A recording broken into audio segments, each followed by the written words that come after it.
Some wounds never heal. They just teach us how to carry the weight of love and loss. For Takoda, an aging Apache warrior, every sunset brings memories of the brother he couldn't save decades ago. Now living alone near an old trading post, he watches something strange happen every day. A mountain lion comes to the stone well and stares into it for hours. Day after day, the same ritual. One evening, Takoda decides to see what the animal is looking at. He walks to the well and looks down into the darkness. What he finds there changes everything. His brother's remains, still wearing the sacred medicine pouch their grandfather gave him before the final battle. But how did this mountain lion know where to look? Before we jump back in, tell us where you're tuning in from, and if this story touches you, make sure you're subscribed, because tomorrow I've saved something extra special for you. The desert wind carried stories older than memory across the weathered landscape where Takoda had made his solitary home. At 73, his hands bore the calluses of a lifetime spent gripping weapons and reins, but now they tended only to a small fire that flickered outside the abandoned trading post he called home. The structure itself was a relic from another era. Adobe walls scarred by decades of sandstorms, wooden beams darkened by smoke from countless fires, windows boarded up with planks that had warped under the relentless southwestern sun. His dwelling was sparse but purposeful, a bedroll spread on a wooden platform, a collection of clay pots for water and grain, and hanging from the central beam, his grandfather's war lance. The weapon caught the morning light through gaps in the roof, its obsidian point still sharp after all these years. Takoda's eyes lingered on it each morning, remembering the weight of promises made and broken. The daily rhythm of his life had become as predictable as the desert's moods. He rose before dawn, stoked the fire with mesquite wood, and prepared a simple meal of cornmeal and dried meat. Water came from the stone well 20 paces from his door, a deep, cool source that had sustained travelers for generations. The well was ancient, built by hands long returned to dust, its circular stone walls worn smooth by countless buckets and ropes. As the sun climbed higher, painting the red rocks in shades of copper and gold, Takoda would settle beneath the ramada. He'd constructed from salvaged timber and ocotillo branches. From this vantage point, he could see for miles across the high desert plateau, a landscape of mesas and arroyos, scattered juniper and hardy desert grass that somehow found purchase in the thin soil. It was during these morning hours that he allowed himself to remember, not the bitter memories that haunted his nights, but the sweeter ones from his youth, when this same desert had been alive with the sound of horses and voices, when he had been Takoda, the fierce, youngest war leader. In his band's history, feared by Mexican soldiers and American cavalry alike. When his younger brother Ayana had ridden beside him, quick with a joke and quicker with a blade. Ayana had been everything Takoda was not. Where Takoda was serious, his brother was light-hearted. Where Takoda planned carefully, Ayana acted, on instinct. Where Takoda carried the weight of leadership, Ayana carried songs. The boy had possessed a gift for finding joy, even in the darkest times, a trait that had both delighted and worried their grandfather. The spirits speak differently to each of us, the old man had told them both. To you, Takoda, they whisper of duty and protection.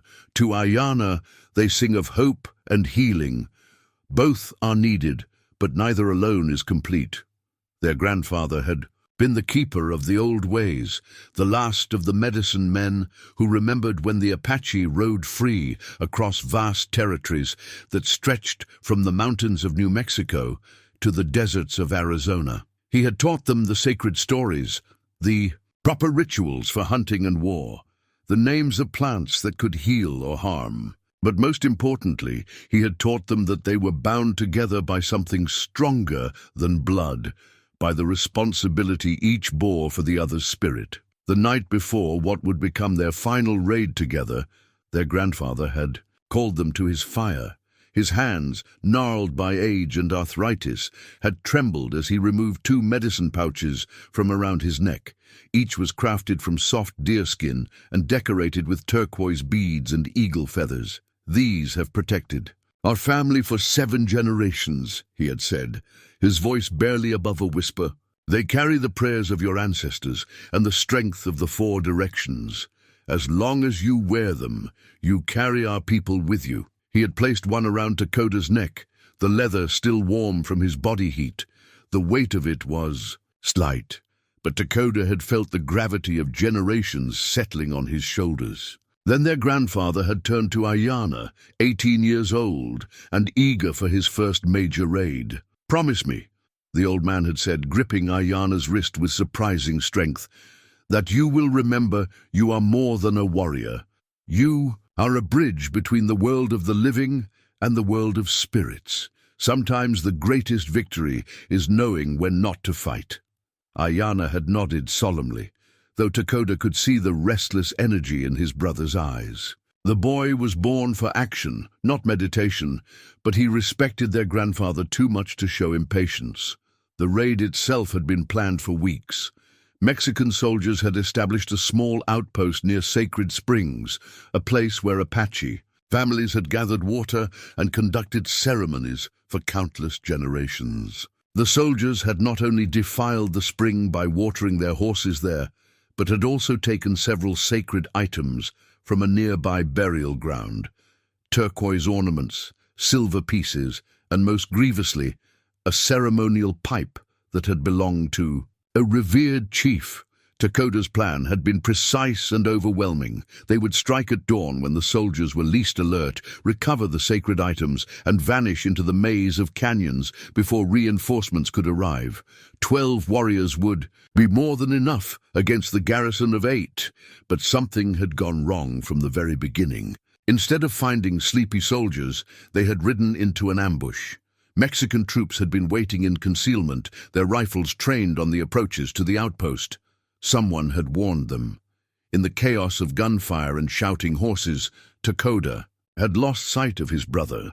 He had fought his way clear of the trap, leading the surviving warriors to safety.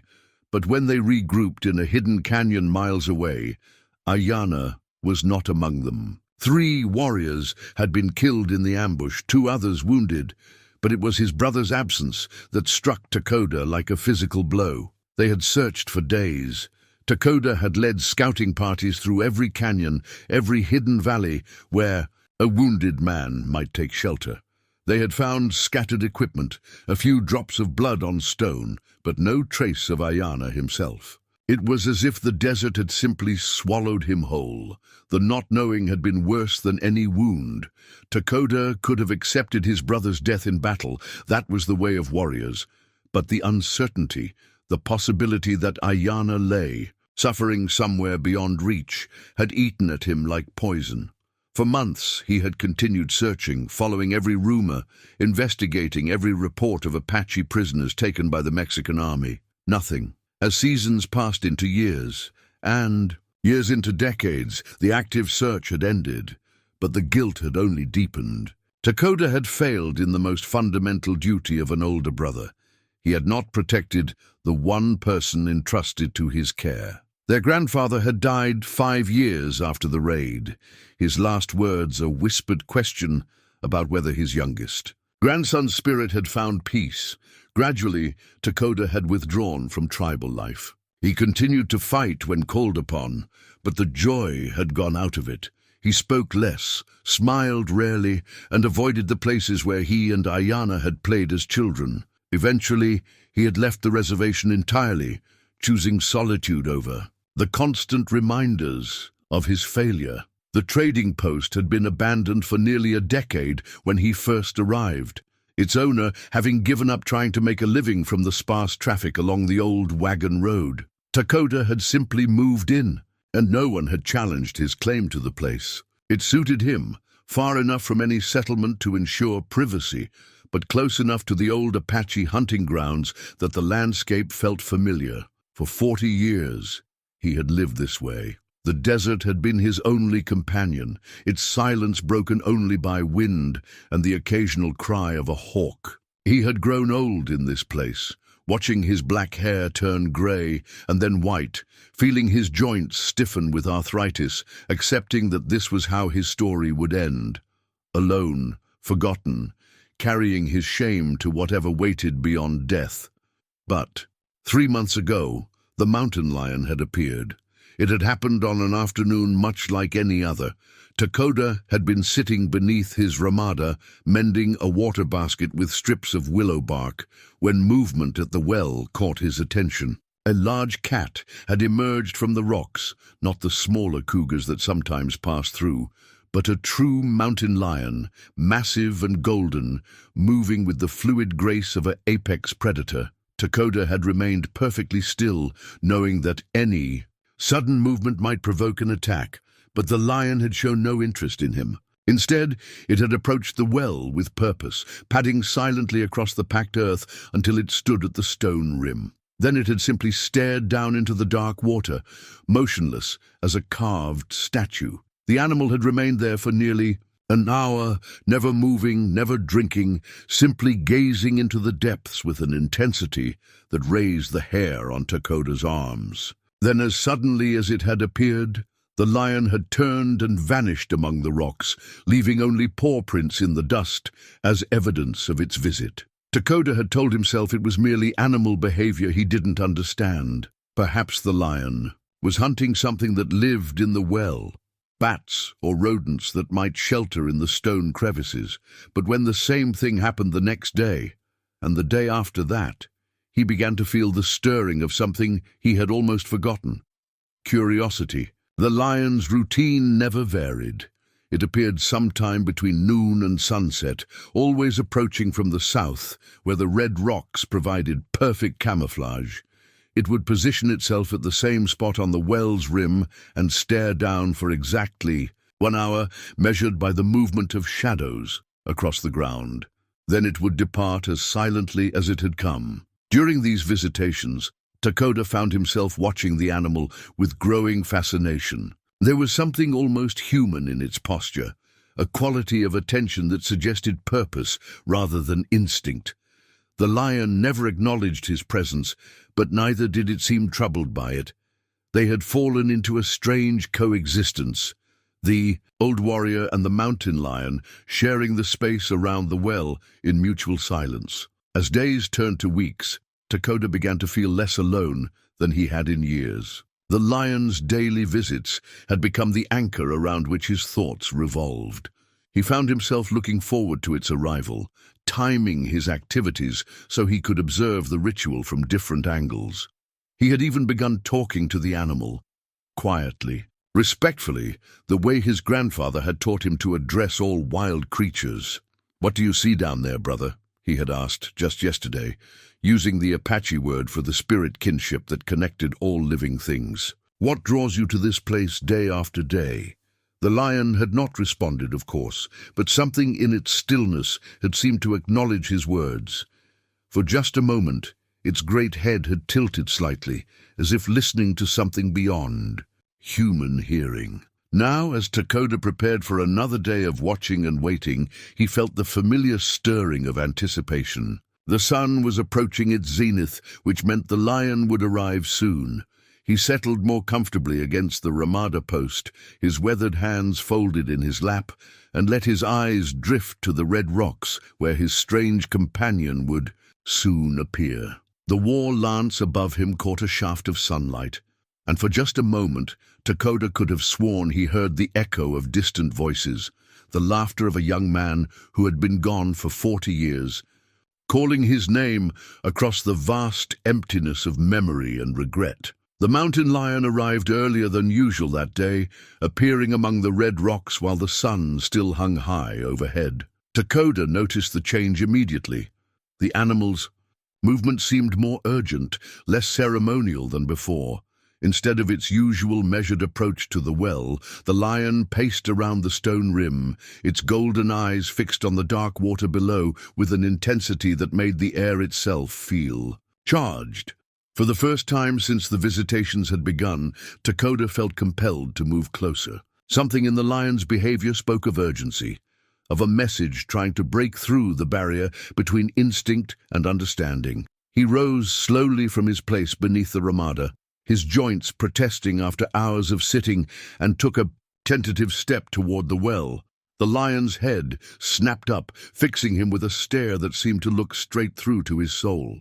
But instead of the threat he expected, Takoda saw something almost like recognition in those amber eyes. The animal held his gaze for a long moment, then deliberately looked back down into the well, as if directing his attention to whatever lay hidden in those depths. "You want me to look," Takoda whispered, the words carried away by the desert wind. "After all these months, you want me to see what you've been seeing." The lion remained motionless, a living statue poised at the well's edge. But its stillness felt different now. Not the patience of a predator, but the expectancy of a guide waiting for someone to follow. Takoda approached with the careful respect he had learned to show all wild things. Each step was deliberate, announced by the soft crunch of his boots on the packed earth. The lion watched him come, but made no move to flee or attack. When he reached the stone rim, standing just an arm's length from the powerful animal, he could hear its breathing, slow, steady, almost meditative. The well itself was perhaps 8 feet across, its walls built from carefully fitted stones that disappeared into shadow. During his 40 years at the trading post, Takoda had dropped the bucket hundreds of times, watching it descend on its rope until it touched water somewhere in the darkness below. He had never had reason to look more carefully, to peer into the depths with real attention. Now, standing beside the mountain lion, he found himself leaning forward over the rim. The afternoon sun slanted across the opening, illuminating the upper walls, but leaving the deeper reaches in mystery. The water was perhaps 20 feet down, dark and still as a mirror. For a moment, he saw only his own reflection staring back. An old man with white hair and deeply lined face, looking exactly like what he was. But as his eyes adjusted to the gloom, something else became visible. A pale shape rested on a narrow ledge, perhaps 10 feet down, caught on an outcropping of stone that jutted from the well's wall. It was small, roughly the size of a sleeping animal, but the way it lay suggested something that had been placed in the deliberately rather than fallen by accident. Takoda's breath caught in his throat. The shape was wrapped in what appeared to be leather or cloth, bound with strips that had darkened with age. Even from this distance, even in the uncertain light, he could see that it had the proportions of human remains. "Dear spirits," he whispered, the words torn from somewhere deep in his chest. The mountain lion beside him seemed to nod, as if confirming what he had already begun to suspect. With hands that trembled only slightly, Takoda examined the well's construction more carefully. The builders had incorporated iron rungs into the stonework, creating a ladder that descended into the depths. The metal was old and rust-stained, but it looked sturdy enough to support his weight. Somewhere in the trading post, he remembered seeing coils of rope left behind by the previous owner. It took him nearly an hour to prepare for the descent. The rope was hemp, weathered but still strong, and he tied it securely to one of the ramada posts before dropping the other end into the well. The mountain lion watched his preparations with the patience of something that had waited 40 years and could wait a little longer. The climb down was harder than Takoda had expected. His 73-year-old body protested every movement. Muscles that had once carried him through mountain raids, now struggling with the simple task of supporting his weight on iron rungs. By the time he reached the ledge, where the pale shape waited, his arms burned with exhaustion, and his breathing came in harsh gasps. But all discomfort fled when he saw what lay before him on the stone shelf. The remains were definitely human, wrapped in what had once been a beautiful deerskin robe decorated with intricate beadwork. Time and moisture had darkened the leather, but he could still make out the patterns, symbols of protection and power that marked this as Apache work. The bones were small, suggesting a young person, and positioned with the care that indicated proper burial preparation. Around the neck of the skeleton, dulled but unmistakable, hung a medicine pouch identical to his own. Takoda's vision blurred as 40 years of wandering crashed down upon him like a falling mountain. His knees buckled, and he would have fallen if not for the well wall at his back. The pouch was definitely Ayana's.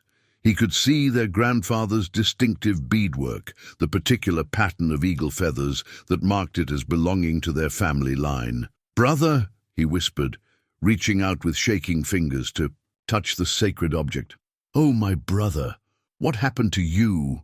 How did you come to be in this place?" The leather of the pouch was still supple despite the decades, protected by the well's constant humidity.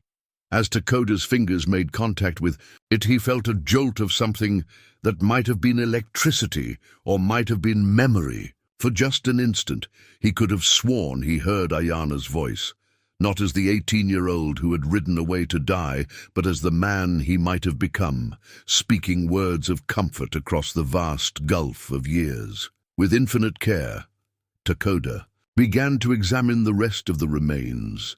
Besides the medicine pouch, he found other items that confirmed the identity beyond any doubt. A silver bracelet their grandfather had given Ayana for his 16th birthday.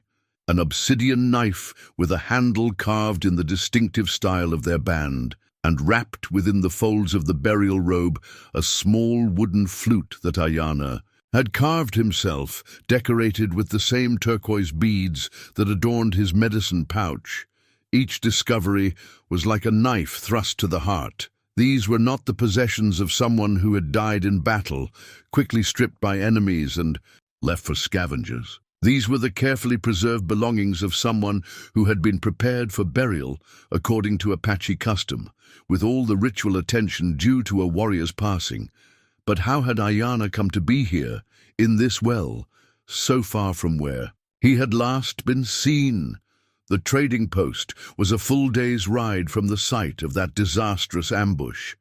If he had been wounded in the fight, if he had somehow escaped and made his way here, why had no one known?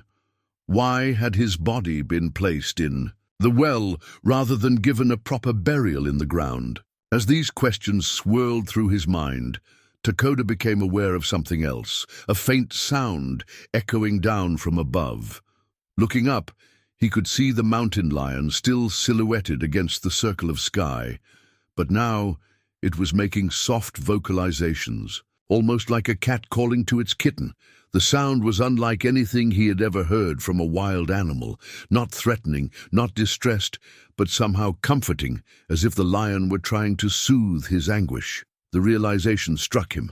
With the force of revelation, the mountain lion had not been drawn to this place by accident or instinct. It had been guarding Ayana's remains, watching over them through all the lonely years, waiting for someone to come who would understand their significance. The animal had been trying to show him this discovery from the very beginning, leading him gradually toward this moment of terrible and wonderful truth. "You've been keeping watch, haven't you?" Takoda called up to the lion, his voice echoing off the stone walls. "All this time you've been standing guard over my brother's spirit." The vocalizations grew softer, more gentle, and Takoda felt a peace settle over him that he had not known in 4 decades. The not knowing had been the worst part. The endless wondering about Ayana's fate, the guilt at having failed to find him, the terrible possibility that he might have suffered alone and afraid. But here was proof that his brother had not died. Abandoned and forgotten, someone had cared enough to prepare his body properly, to place him in this protected spot with all his sacred possessions intact. The question of who and why would have to wait. For now, it was enough to know that Ayana's spirit had not been lost in the chaos of that long-ago battle. The mountain lion's presence, its faithful vigil, suggested that forces beyond human understanding had been at work here, that the connection between brothers, once forged, could survive even death itself. With movements made clumsy by emotion, Takoda began the careful process of gathering his brother's remains. The bones would need to be reburied properly, with all the ceremonies their grandfather had taught them. The sacred items would be cleaned and blessed, then interred according to ancient custom. It would be a complex undertaking, requiring knowledge of rituals he had not practiced in decades, but it was the least he could do for the brother he had failed to save in life. As he worked, securing the precious bundle for the difficult climb back to the surface, Takoda felt the weight of 40 years beginning to lift from his shoulders. The guilt would always remain. That was his burden to carry. But the crushing uncertainty, the not knowing that had poisoned so many of his days, was finally at an end. Above him, the mountain lion continued its soft calling, and for the first time in longer than he could remember, Takoda found himself answering back, not with words, but with the low, humming chant his grandfather had taught him for times of great sorrow and great joy. The sound echoed off the well walls, blending with the lion's voice in a harmony that seemed to reach beyond the boundaries of the physical world. When he finally reached the surface, the afternoon sun had begun its descent toward the western horizon. The mountain lion sat waiting beside the well, its golden eyes reflecting the changing light. As Takoda carefully laid his brother's remains on the ground beside the stone rim, the animal approached and very gently touched its nose to the bundle, as if offering a final blessing. Then, for the first time since the visitations had begun, the lion looked directly at Takoda and held his gaze. In those amber depths, he saw something that might have been approval, or gratitude, or simply acknowledgement that one phase of a long journey had ended and another was about to begin. Without another sound, the mountain lion turned and padded away toward the red rocks, pausing only once to look back before disappearing into the maze of stone and shadow. But Takoda knew with absolute certainty that this was not goodbye. The lion would return, perhaps not tomorrow, perhaps not next week, but whenever the next phase of this sacred mystery was ready to unfold. For now, it was enough to sit beside his brother's remains as the desert evening painted the sky in shades of copper and gold, and to feel, for the first time in 40 years, that he was no longer alone.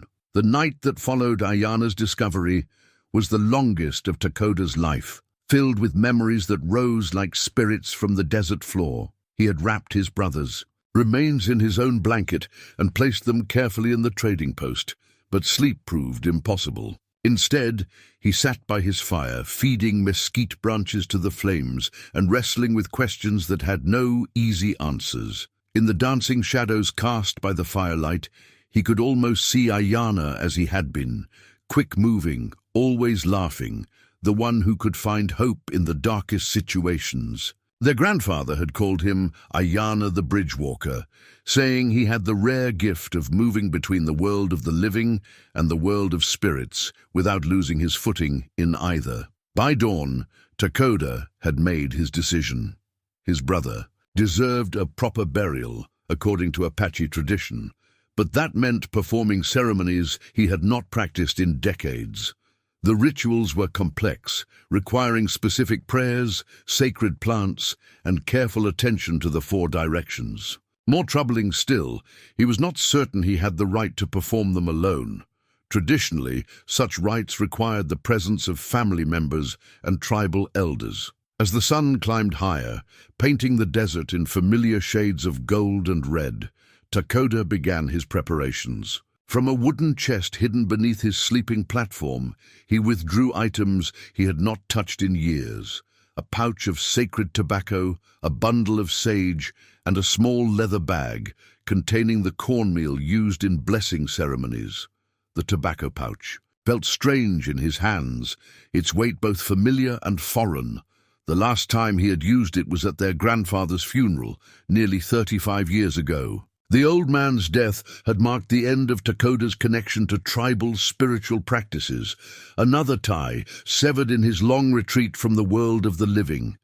He scattered pinches of tobacco to the 4 directions, whispering the words his grandfather had taught him: to the east, where the sun brings new beginnings; To the south, where warmth nurtures growth. To the west, where the sun returns to rest. To the north, where wisdom dwells in silence. The familiar cadence of the prayers brought an unexpected comfort, like finding a path through country he had thought forgotten. But as he prepared the sage bundle for smudging, doubt crept into his thoughts. Was he the right person to guide his brother's spirit to the next world? He had failed Ayana in life. What made him think he could serve him properly in death?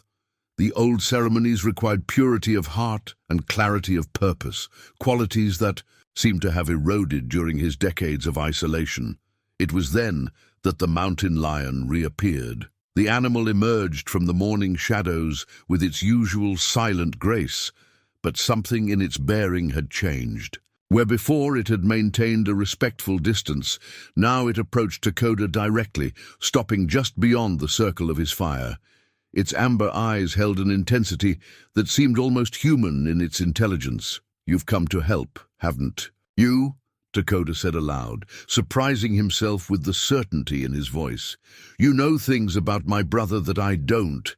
You've been watching over him all these years." The lion settled onto its haunches, assuming the patient posture Takoda had seen so many times at the well.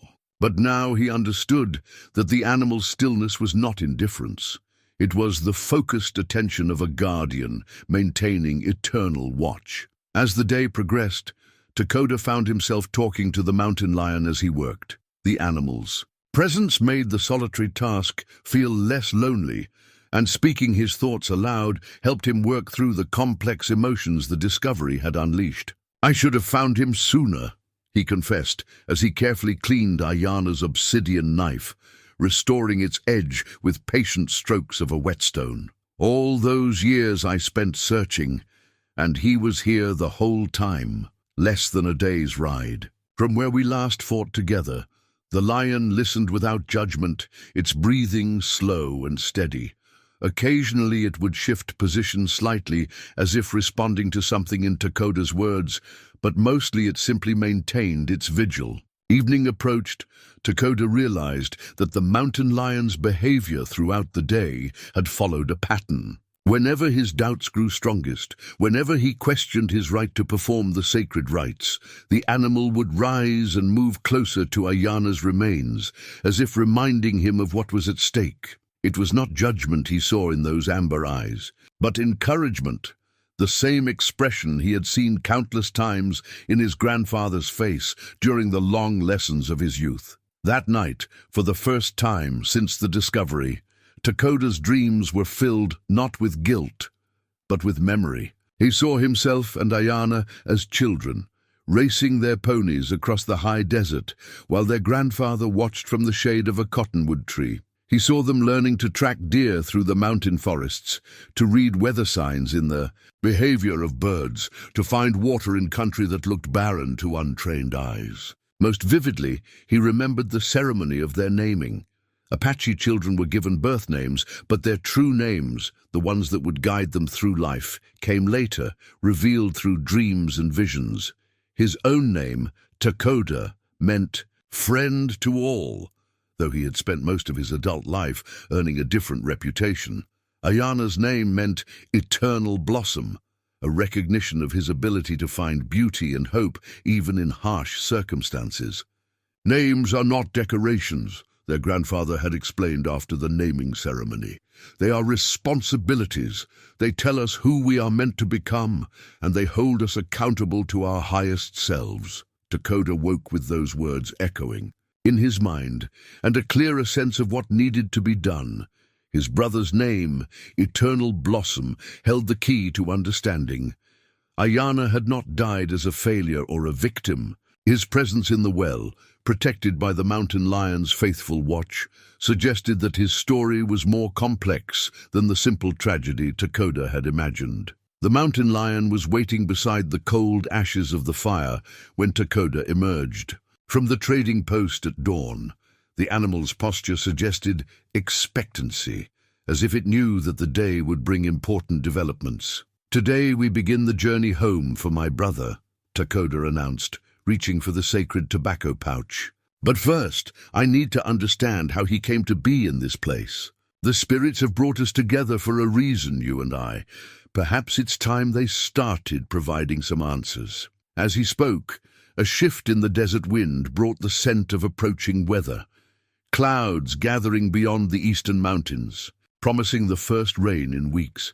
In Apache tradition, rain during sacred ceremonies was considered a blessing, a sign that the spirits approved of the work being undertaken. The lion rose and padded toward the well, pausing at the stone rim, to look back at Takoda with unmistakable invitation. For the first time since the discovery, the old warrior felt ready to follow wherever his strange guide might lead. The questions that had tormented him through the night were still unanswered, but he no longer felt he was facing them alone. As he gathered his materials for the day's work, Takoda found himself humming one of Ayana's favorite songs, a traditional melody about the eternal cycle of seasons, death and rebirth, endings that were really beginnings in disguise. The mountain lion's ears perked up at the sound, and for just a moment, Takoda could have sworn he heard an echo of his brother's voice joining in the ancient harmony. The healing had begun, though the hardest tests still lay ahead. The sacred. Tobacco in his hands seemed to pulse with life, connecting him to generations of ancestors who had performed these same rituals under this same sky. Whatever secrets the well still held, whatever truths the mountain lion was waiting to reveal, Takoda felt ready to face them with the strength that came from knowing he was no longer walking the path alone. Above them, the clouds continued to gather, and the first distant rumble of thunder rolled across the desert like the voice of the spirits themselves, calling the lost ones home. The rain came just after sunrise, gentle at first, then building to a steady, drumming against the adobe walls of the trading post. Takoda stood at the doorway, watching water pool in the carved channels of the Ramada posts, remembering how his grandfather had taught him to read meaning in the timing of weather. Rain during sacred work was always significant, not merely approval from the spirits, but active participation in whatever healing was being undertaken. The mountain lion had taken shelter beneath an overhanging rock formation, but its golden eyes remained fixed on Takoda with patient intensity. There was something different about the animal today, a restlessness that suggested the time for passive watching had passed. When the rain finally stopped near midday, the lion rose immediately and began pacing in the direction of the old wagon road that led toward the reservation. Takoda understood. The message was clear. Today's journey would take them away from the trading post, toward connections he had severed decades ago. The thought filled him with equal parts longing and dread.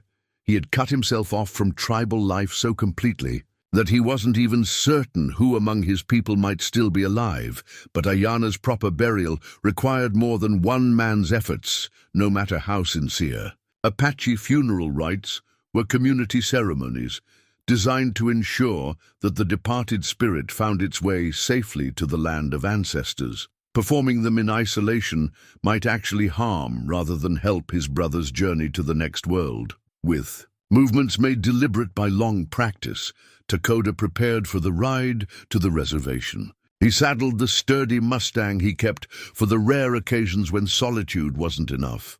Trips to distant trading posts for supplies, or the even rarer visits to places that held too many memories. The horse was getting old, like its owner, but it still possessed the endurance that made Apache ponies legendary.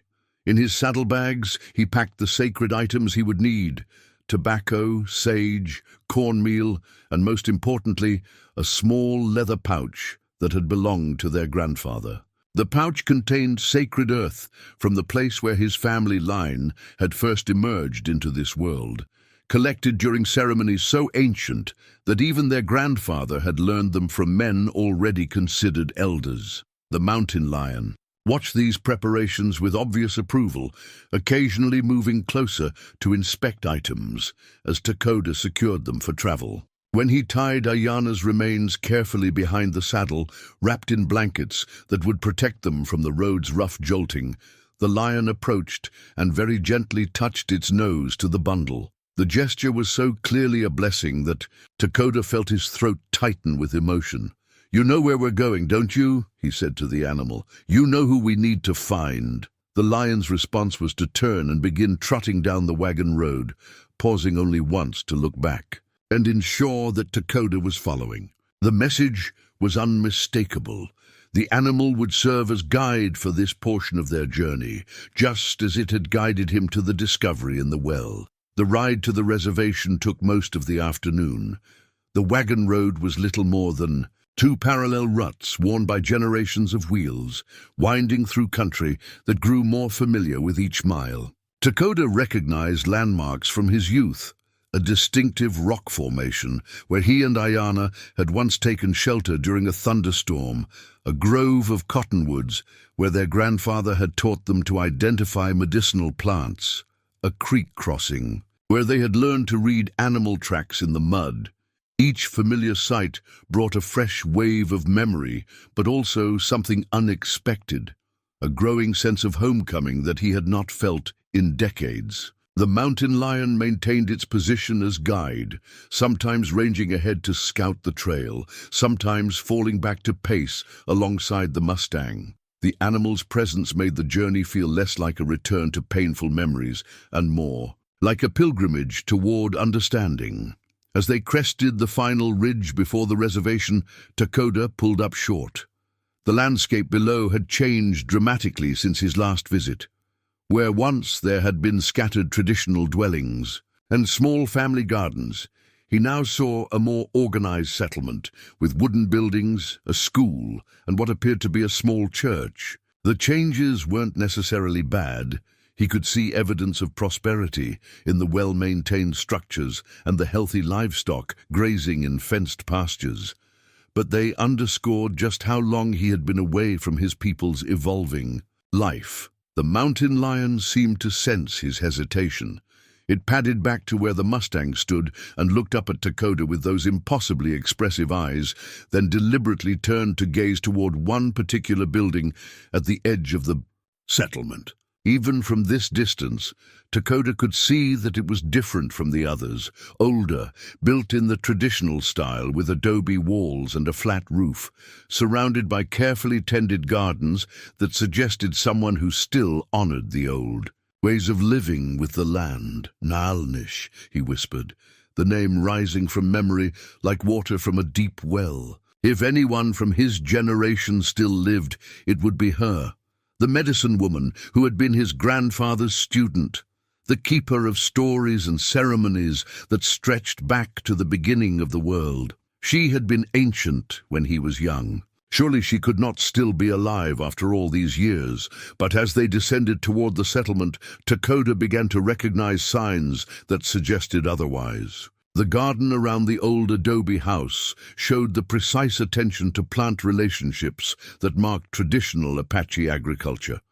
Corn planted with beans and squash in the sacred triad, medicinal herbs arranged according to their spiritual properties rather than mere convenience. Smoke rising from the chimney carried the distinctive scent of juniper and sage, the woods preferred for sacred fires. The mountain lion led them directly to this house, padding up to the wooden gate that protected the garden with obvious familiarity. The animal settled into its patient sitting posture and waited, as if announcing their arrival to whoever dwelt within. The woman who emerged from the house moved with the careful deliberation of great age, but her back was straight and her eyes were clear. Takoda would have known her anywhere. Nalnish looked exactly as she had 40 years ago, as if time had simply forgotten to claim her. Her hair was white now instead of gray, and new lines mapped the geography of her face. But the essential presence that had made her such a formidable medicine woman remained unchanged. She looked first at the mountain lion, nodding as if greeting an old friend, then raised her eyes to study Takoda with an intensity that seemed to see straight through to his bones. When she spoke, her voice carried the same authority he remembered from childhood. "Takoda, friend to all," she said, using the formal greeting that acknowledged both his name and his nature. though you have been friend to none but sorrow for many years. I have been expecting you." The words hit him like a physical blow. "Expecting me? Since the day you disappeared into the desert like a wounded animal seeking a place to die." Her tone held no judgment, only the matter-of-fact observation of someone who had spent a lifetime watching the patterns of human behavior. "I knew you would return when the spirits were ready to heal what was broken." She approached the Mustang with the confidence of someone who had never met an animal that didn't trust her, running her hands along the horse's neck while her eyes took in the carefully wrapped bundle tied behind the saddle. When her gaze returned to Takoda, he saw understanding there and something that might have been relief. "You found him," she said simply. "How did you?" "The mountain lion has been coming to me in dreams for 3 moons now," Nalnish interrupted, reaching up to stroke the great cat's head as if it were a house pet. "Always the same vision, a golden guardian standing watch over sacred bones, waiting for the living to understand what the dead needed. I knew it was Ayana's spirit reaching out, but I could not see where or how. Now I understand." She stepped back and gestured toward her house.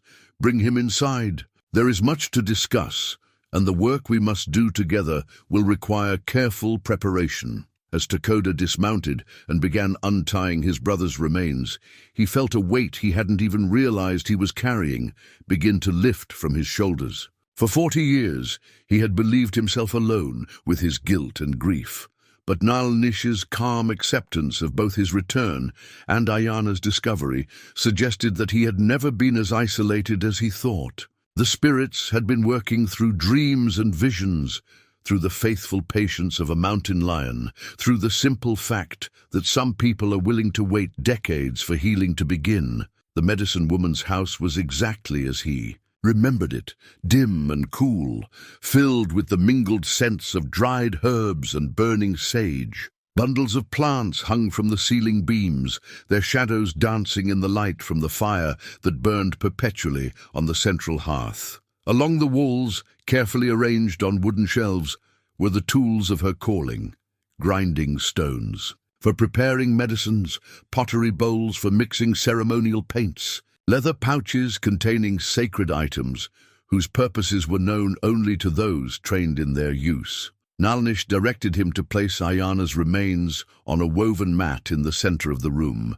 then began moving around the space with practiced efficiency, gathering items needed for the examination and blessing of the dead. From a carved wooden box, she withdrew what appeared to be a medicine bag unlike any Takoda had ever seen.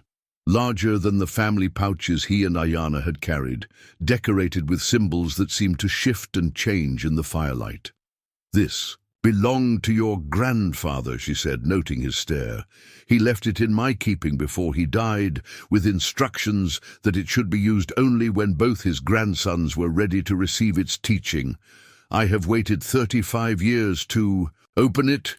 With movements that spoke of deep reverence, she began to untie the leather cords that sealed the bag. "Your brother's spirit has been trapped between worlds all this time," she continued as she worked. "Not because he died in violence, that alone would not hold him, but because he died with sacred work unfinished. The mountain lion has been serving as his guardian, keeping watch over his remains until someone came who could complete what he started." The medicine bag opened to reveal contents that made Takoda's breath catch in his throat. Nestled among the traditional herbs and stones were items he had not seen since childhood: turquoise ornaments, silver pieces, and most striking of all, a ceremonial pipe decorated with eagle feathers and precious stones. These were the same sacred objects that had been stolen in the raid where Ayana disappeared. The treasures they had been trying to recover when everything went wrong. "He succeeded," Nalnish said quietly, seeing understanding dawn in Takoda's eyes. "Your brother recovered the stolen items and was bringing them home when something happened. Something that required him to hide them until they could be properly returned to the people. The mountain lion has been guarding not just his body, but the sacred trust he died protecting. The revelation reframed everything Takoda thought he knew about that terrible day.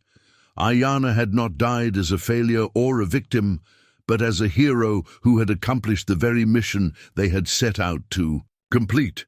The not knowing that had poisoned Takoda's life for 40 years had been built on a fundamental misunderstanding of what had actually happened. "But how did he come to be in the well?" Takoda asked, his voice rough with emotion. "And who prepared his body for burial?" Nalnish smiled, the expression transforming her weathered face. "That, my friend, is a story that can only be told by the spirits themselves. But I know how we can ask them. The mountain lion brought you here for a reason, and your grandfather's medicine bag is finally ready to reveal its secrets. Tonight, if you are willing, we will hold a ceremony that has been waiting 40 years to be completed." Outside, thunder rumbled across the reservation as afternoon clouds built toward evening. The mountain lion had settled beside Nalnish's fire, its golden form seeming to glow in the flickering light. For the first time since he was young, Takoda felt himself standing at the threshold of mysteries greater than human understanding. Ready to learn truths that could heal wounds he had carried for most of his life, the sacred work was finally about to begin. As evening shadows lengthened across the reservation, Nalnish began preparations for the ceremony with the methodical precision of someone who had performed such rituals countless times. She moved around her house, gathering specific items: a bundle of white sage that had been blessed during the summer solstice, copal resin from trees that grew in the sacred mountains, and a collection of stones that seemed to pulse with inner light in the firelight. "The ceremony we will perform tonight is called the Speaking with Spirits," she explained, as she arranged the materials in precise patterns around Ayana's remains. "Your grandfather taught it to me in the last year of his life, but made me promise never to use it unless both his grandsons were ready to hear what the spirits needed to say." Takoda watched her work with growing apprehension. He had participated in many Apache ceremonies during his youth, but nothing as complex as what Nalnish was preparing. The very air in the room seemed to thicken with anticipation, as if unseen presences were gathering to witness what was about to unfold. "Ready?" he said, hearing the uncertainty in his own voice. "I'm not sure I'm ready for anything. I've spent 40 years running from the spirits, not talking to them." Nalnish paused in her preparations to look at him directly. "Readiness is not about the absence of fear, Takoda. It is about the willingness to face truth, no matter how difficult. Your brother's spirit has been waiting all this time for you to reach that place. The mountain lion would not have brought you here if the spirits did not believe you were finally prepared." As if summoned by her words, the great cat rose from its place by the fire and padded over to where Takoda sat. For the first time since their strange partnership had begun, the lion deliberately touched him, pressing its massive head against his shoulder with a gentleness that seemed impossible given the animal's size and power. The contact sent a jolt of something like electricity through Takoda's body, but instead of fear, he felt an overwhelming sense of connection and understanding. "He accepts you as family," Nalnish said with obvious pleasure. "In all my years, I have never seen a spirit guide show such trust toward a human. Your brother chose his guardian well." She returned to her preparations, and Takoda found himself studying the ceremonial objects with new attention. The sage bundle had been tied with strips of deerskin decorated with tiny turquoise beads, the same pattern he remembered from his grandfather's ceremonial regalia. The copal resin gave off a sweet, piney scent that triggered memories of childhood rituals, times when the veil between worlds had seemed thin enough to step through. The stones were the most mysterious, smooth, river rocks that appeared ordinary in daylight, but now seemed to contain swirling galaxies of light and shadow. "These belong to your great-great-grandmother," Nalnish said, noticing his fascination with the stones. "She was the last of the old-time visionaries, a woman who could speak with spirits as easily as talking to neighbors. When she died, she Passed them to your grandfather with instructions that they should be used only when the need was great enough to justify disturbing the peace of the dead. The implications of her words settled over Takoda like a heavy blanket. This was not simply a ceremony to honor Ayana's memory. It was an attempt to actually communicate with his brother's spirit, to bridge the gap between the living and the dead in ways that Western minds would consider impossible. As full darkness settled over the reservation, Nalnish lit the sage bundle and began the purification ritual. The smoke rose in deliberate spirals, carrying prayers to the four directions and cleansing the space of any influences that might interfere with spiritual communication. She smudged Takoda first, washing him with sage smoke from head to foot while chanting in the old language, words that seemed to resonate in his bones, even though their meaning escaped his conscious mind. Then she turned her attention to Ayana's remains, moving around the wrapped form in a careful circle while continuing her chant. The mountain lion watched every movement with intense focus, occasionally adding soft vocalizations that seemed to harmonize with her voice. The combined sound, human voice and animal calls blending with the crackle of the fire, created an atmosphere that felt removed from ordinary time and space. When the purification was complete, Nalnish placed the vision stones in a circle around Ayana's body, positioning them according to some pattern that Takoda didn't recognize, but that felt deeply meaningful. She sprinkled copal resin onto the fire, sending up clouds of sweet-smelling smoke that seemed to carry consciousness toward altered states of awareness. "Now we begin the real work," she said, settling into a cross-legged position beside the fire. "Give me your hand, Takoda, and prepare your mind to receive whatever your brother needs to share." The moment their fingers touched, the world changed. The walls of Nalnish's house seemed to dissolve, replaced by a landscape that looked like the high desert, but felt somehow more real than reality itself. The colors were more vivid, the air more charged with energy, and the silence more complete than anything Takoda had ever experienced. In this transformed space, Ayana was waiting. He appeared not as the 18-year-old who had ridden away to die, but as the man he would have become, mature, wise, bearing the marks of experience, while retaining the essential joy that had defined his character. He wore traditional Apache clothing, decorated with symbols that seemed to shift and change as Takoda watched. And around his neck hung the medicine pouch their grandfather had given him, now glowing with soft inner light. "Brother," Ayana said, his voice carrying across the visionary landscape with perfect clarity, "I have been waiting so long to speak with you." The sound of that beloved voice, unchanged despite the decades, broke something open in Takoda's chest. 40 years of grief and guilt poured out in a torrent of words that tumbled over each other in their urgency to be heard. "I'm sorry," he gasped. "I failed you. I should have found you. I should have—" "Stop," Ayana said gently, raising a hand that seemed to glow with the same inner light as his medicine pouch. "You have carried guilt that was never yours to bear. I need you to listen now, really listen to what actually happened that day." The visionary landscape shifted, becoming the site of that long-ago battlefield. Takoda found himself watching events unfold as if from above, seeing details that had been hidden from him during the chaos of actual combat. He saw the ambush spring exactly as he remembered it, saw the Mexican soldiers rising from concealment with their rifles trained on the Apache raiders. But then he saw something he had missed in the original confusion, Ayana breaking away from the main group, not in panic, but with obvious purpose. His brother was carrying something, a leather bundle clutched tightly to his chest as he rode hard toward the north, away from the direction the other survivors had taken. "I saw the betrayer signal the soldiers," Ayana explained as the vision continued to unfold. "One of our own people, someone we trusted, had sold us to the Mexicans for silver, but I also saw where they had hidden the sacred items we came to recover. While you were fighting for your life and the lives of the others, I managed to retrieve them."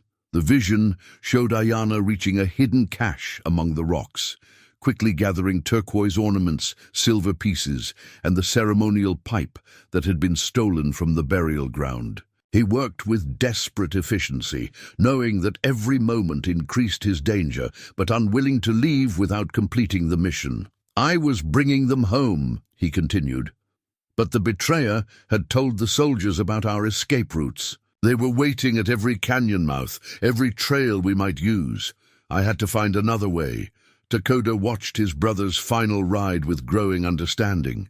Ayana had not fled in fear or confusion. He had undertaken a deliberate journey to protect the sacred items, leading pursuit away from the reservation and toward the remote trading post where such treasures might be hidden until it was safe. "To return them to the people, the well," Takoda whispered, seeing the truth at last.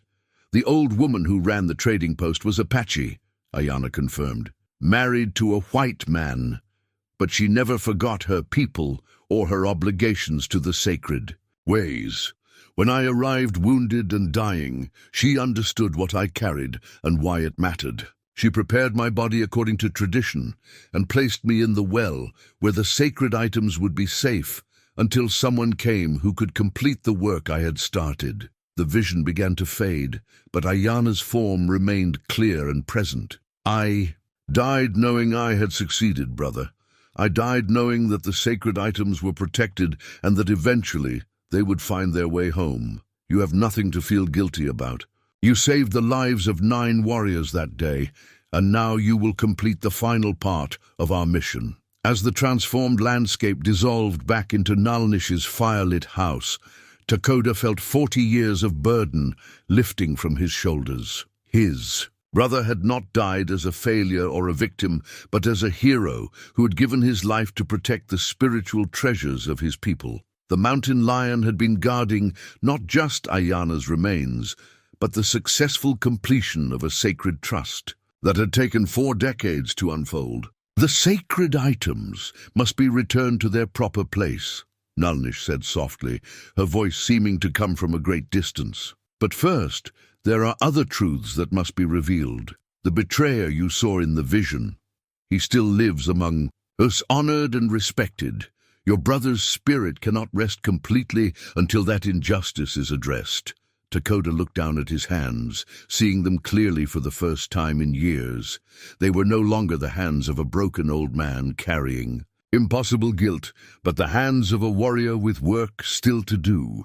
The mountain lion pressed against his shoulder again, and this time he understood the message clearly. The journey toward truth and healing was only beginning. Dawn brought clarity that felt both blessing and burden. Takoda woke on Nalnish's floor, feeling more rested than he had in decades, despite having slept only a few hours after the intensity of the spirit communication. The vision of Ayana remained vivid in his memory, not as a dream that faded with morning light, but as an experience more real than most of his waking life. The mountain lion had remained inside throughout the night, curled beside the cold ashes of the ceremonial fire like a great golden guardian. When Takoda stirred, the animal lifted its head and fixed him with those impossibly expressive amber eyes, as if checking to ensure that the night's revelations had been properly received and understood. Nalnish was already awake, moving quietly around her kitchen, preparing a simple breakfast of cornmeal mush and herbal tea. Her movements held the satisfied efficiency of someone whose work had been successful, but Takoda could see tension in the set of her shoulders that suggested difficult conversations lay ahead. The ceremony showed us the truth about Ayana's death, she said without preamble as she handed him a clay bowl of the steaming mush. But it also revealed the betrayer who made his sacrifice necessary. That knowledge brings its own responsibilities. Takoda accepted the food gratefully, surprised to discover that he was ravenously hungry. The spirit communication had drained him in ways he was only beginning to understand, leaving him feeling simultaneously empty and filled with new purpose. "Who is it?" he asked between spoonfuls of the cornmeal, though part of him already suspected the answer would be someone he had known and trusted. Nalnish was quiet for a long moment, staring into her tea as if reading omens in the swirling liquid. When she finally spoke, her voice carried the weight of secrets kept too long. "Joseph Crowfeather," she said. "He was one of the young warriors who rode with you that day, one of the survivors who escaped the ambush. For 40 years he has been honored as a hero who fought bravely and lived to tell the tale. He now sits on the tribal council and is widely respected as an elder who keeps the old ways alive." The name hit Takoda like a physical blow. Joseph had been barely 20 during the raid, eager to prove himself in battle and hungry for the respect that came with warrior status. Takoda remembered him as quick-witted and brave, someone who showed natural leadership potential despite his youth. The idea that such a person could have betrayed his own people seemed impossible. "Are you certain?" he asked, though even as he spoke the words, he was remembering details from that terrible day.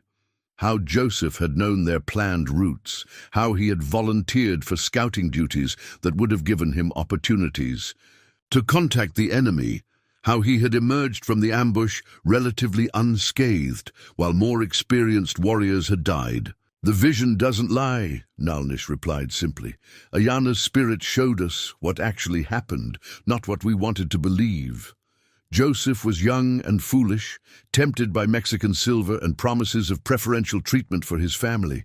He thought he could control the outcome, maybe arrange for a few sacred items to be recovered, while ensuring that no one was seriously hurt. When people died instead, he was trapped by his choices."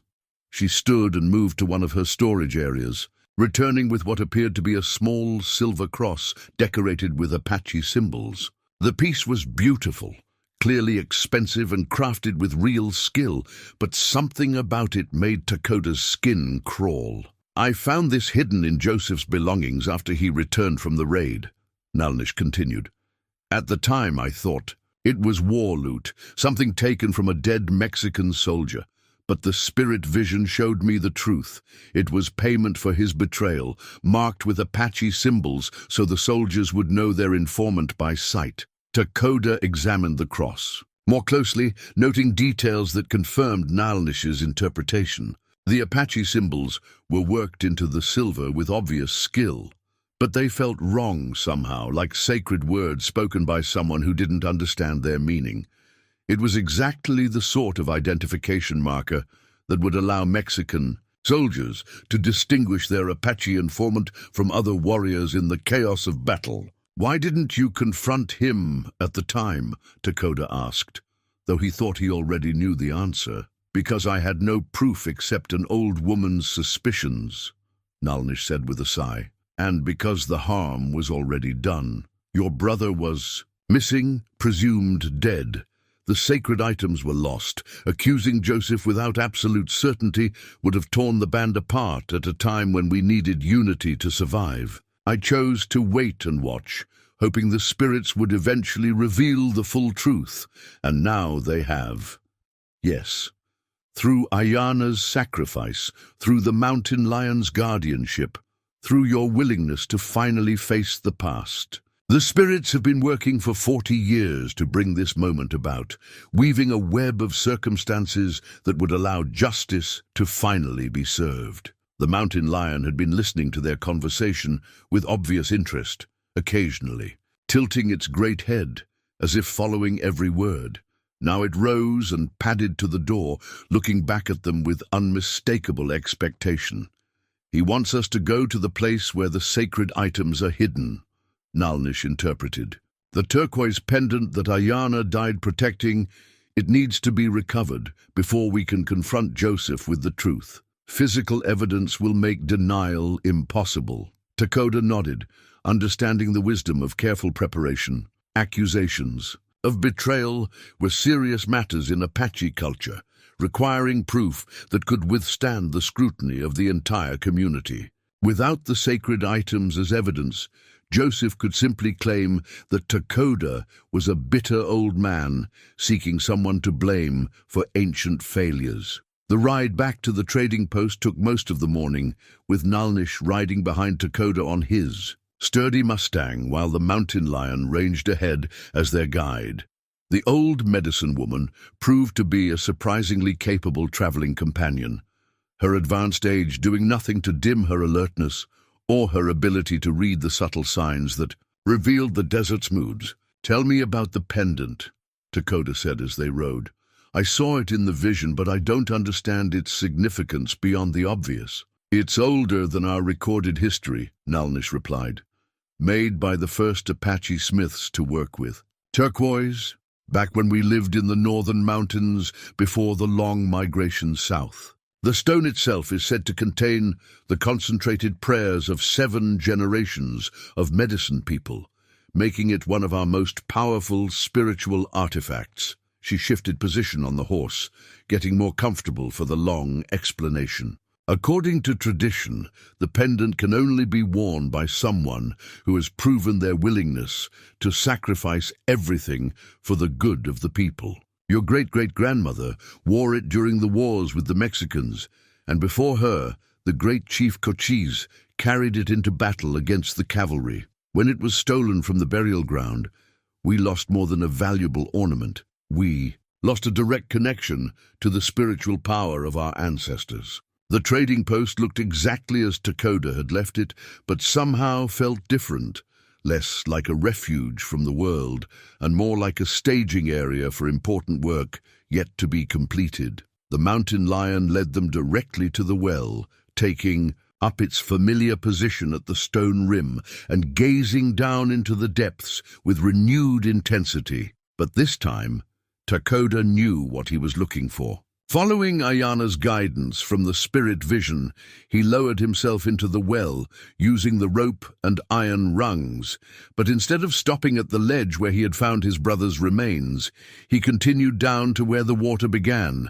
There, hidden in a natural cavity just above the waterline, he found what Ayana had died protecting: a waterproof leather pouch containing the sacred items stolen from the burial ground 40 years ago. The turquoise pendant was the largest piece, its blue-green surface seeming to pulse with inner light, even in the well's dim recesses. Alongside it were silver ornaments, beadwork, and ceremonial tools that represented generations of Apache craftsmanship and spiritual tradition. Each item felt warm to the touch, as if infused with the accumulated prayers and reverence of countless ceremonies. As Takoda carefully placed them in his carrying bag, he felt a profound sense of completion, not just for himself, but for Ayana's spirit and for all the ancestors who had been dishonored by their theft. When he emerged from the well, he found Nalnish and the mountain lion waiting with identical expressions of satisfaction. The great cat approached and very gently sniffed the bag containing the sacred items, then looked up at Takoda with what could only be described as approval. "Now we have everything we need," Naalnish said, with quiet determination. "The sacred items as evidence, the spirit vision as testimony, and the cross as proof of payment received. Joseph Crowfeather's 40 years of deception are about to end." But even as she spoke, Takoda felt a familiar weight settling on his shoulders. Exposing the betrayer would bring justice for Ayana, but it would also destroy a man who had spent 4 decades trying to live with the consequences of his youthful mistake. The path ahead would require wisdom as much as courage, finding a way to honor the truth without destroying the community that both brothers had died to protect. The mountain lion seemed to sense his uncertainty. It pressed against his leg with reassuring warmth, reminding him that some burdens were too important to carry alone. Whatever lay ahead, he would not be facing it in isolation. The spirits themselves had arranged this moment, and they would provide the strength needed to see it through to completion. The confrontation came sooner than expected. As Takoda and Nalnish prepared for the ride back to the reservation, they spotted a dust cloud on the horizon, riders approaching at speed along the old wagon road. The mountain lion immediately grew alert, its posture shifting from relaxed vigilance to focused tension as it studied the approaching figures. 3 riders, Nalnish said, shading her eyes against the afternoon sun. moving like men with urgent business. As the riders drew closer, Takoda recognized the lead horse, a distinctive paint stallion that belonged to Joseph Crow Feather. The realization sent ice through his veins.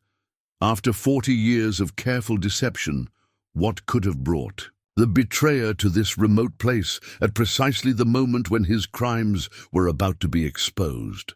The two men flanking Joseph were younger tribal members that Takoda didn't recognize, but their bearing suggested they served as some kind of escort or bodyguard. All three were armed with both traditional weapons and modern rifles, prepared for serious business rather than a casual visit. "He knows," Nalnish said quietly, her weathered hands moving instinctively to the medicine bag that hung at her waist. "Somehow, he knows what we've discovered." The mountain lion had positioned itself between them and the approaching riders, its massive form radiating protective menace. For the first time since their partnership had begun, Takoda could see the animal as others might, not as a mystical guide, but as one of nature's most efficient predators, fully capable of tearing apart anyone who threatened its chosen people.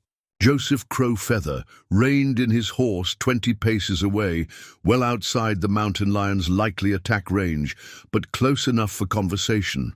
At 68, he was still an impressive figure, tall and broad-shouldered, with silver hair, worn in traditional braids, and the confident bearing of someone accustomed to respect and authority. Only his eyes betrayed the strain he was under, darting nervously between Takoda, Nalnish, and the great cat that watched him with unblinking intensity. "Takoda," he said, his voice carrying the formal tone used for addressing equals in tribal council. "I heard you had returned from your long exile. I came to welcome you back to the land of the living."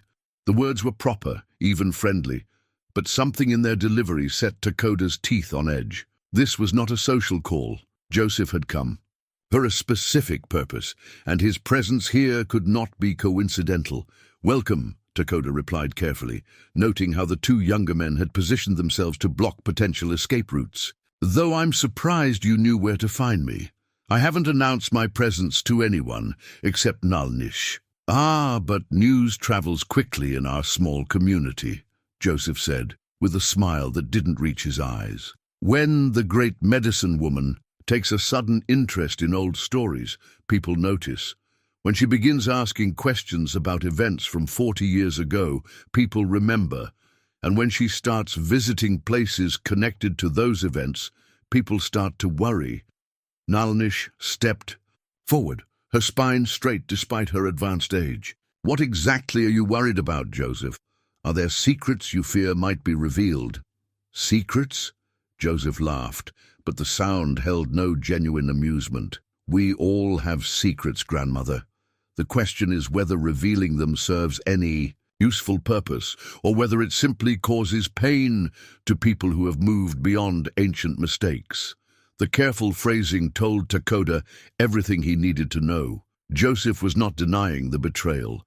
He was acknowledging it while arguing that exposure would do more harm than good. It was the response of a man who had spent decades preparing for this conversation, crafting justifications and rationalizations that might allow him to maintain his position even if confronted with evidence of his crimes. "Some mistakes are too large to simply move beyond," Takoda said, his hand resting on the bag that contained the recovered sacred items.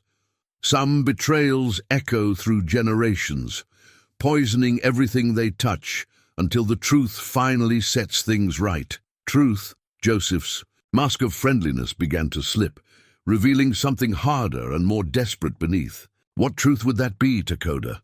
The truth that a foolish young man made a terrible decision 40 years ago. The truth that he has spent every day since trying to atone for that mistake.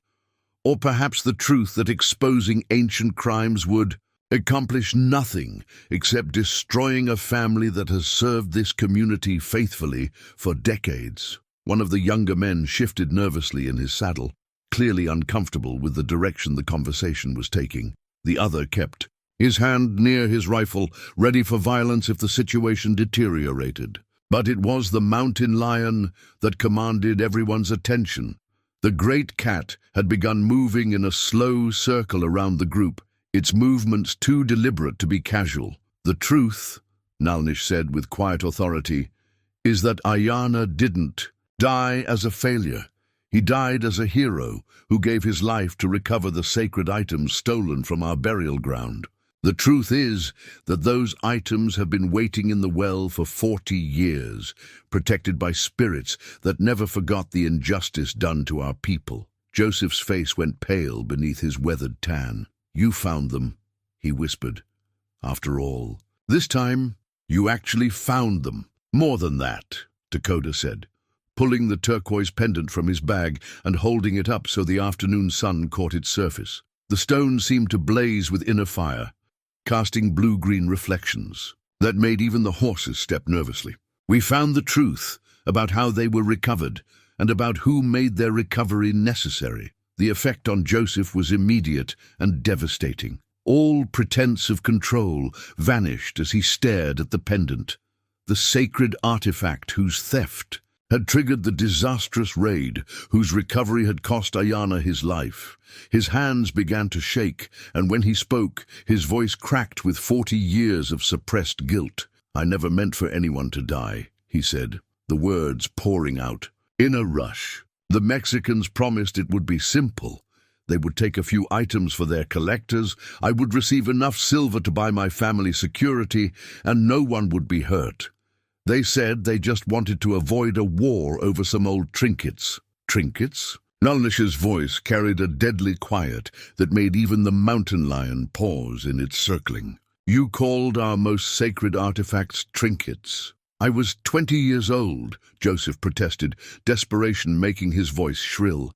"I didn't understand what they really meant to our people. I thought they were just valuable objects, not connections to the ancestors themselves.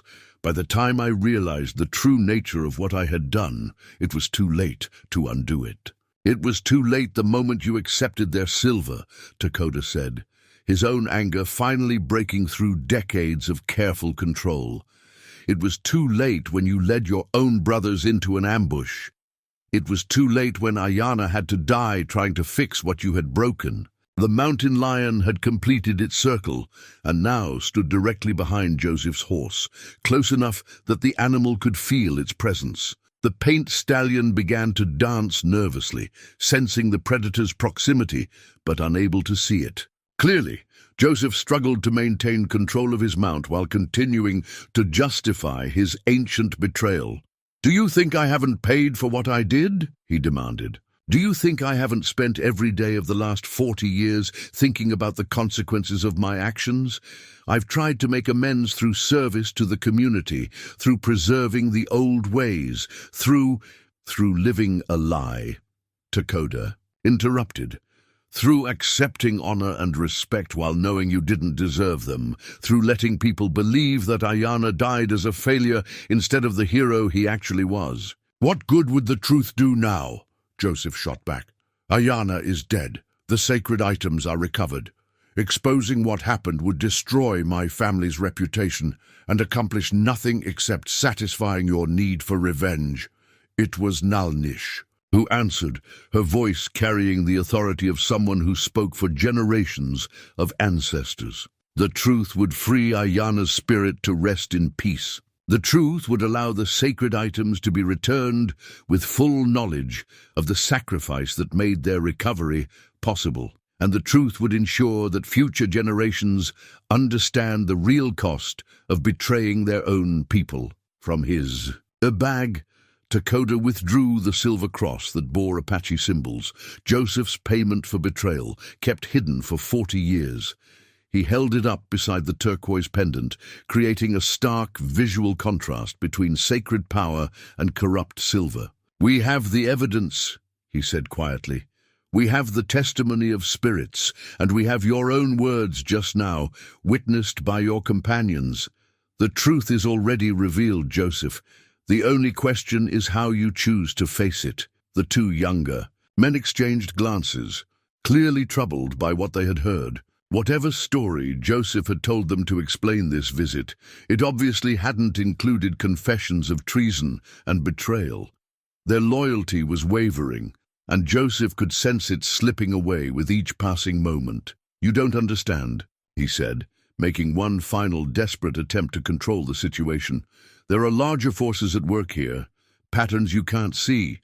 The Mexicans didn't just want our sacred items, they wanted to test our defenses, to see how we would respond. To provocation, my information helped them understand our capabilities and limitations, knowledge they used to avoid a larger war that would have destroyed us completely." "Lies," the mountain lion seemed to say with a low growl that made every horse in the group step back nervously.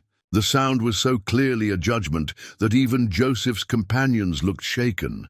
"The spirits have spoken," Nalnish said with finality. 40 years of deception ends today.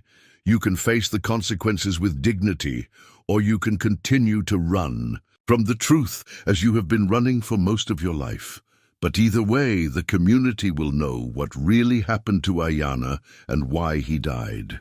Joseph Crowfeather stared at the sacred pendant in Takoda's hands, his weathered face reflecting a mixture of fear, guilt, and something that might have been relief. The weight of carrying such a secret for so long had clearly taken its toll, and part of him seemed almost grateful that the burden was finally being lifted from his shoulders. "What do you want from me?"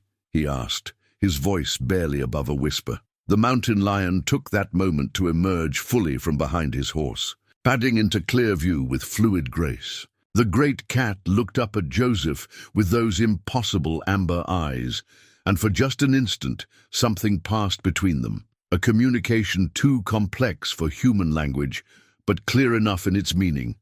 Even the betrayer could see that the spirits themselves had arranged this confrontation, weaving 40 years of circumstances into a moment of perfect justice.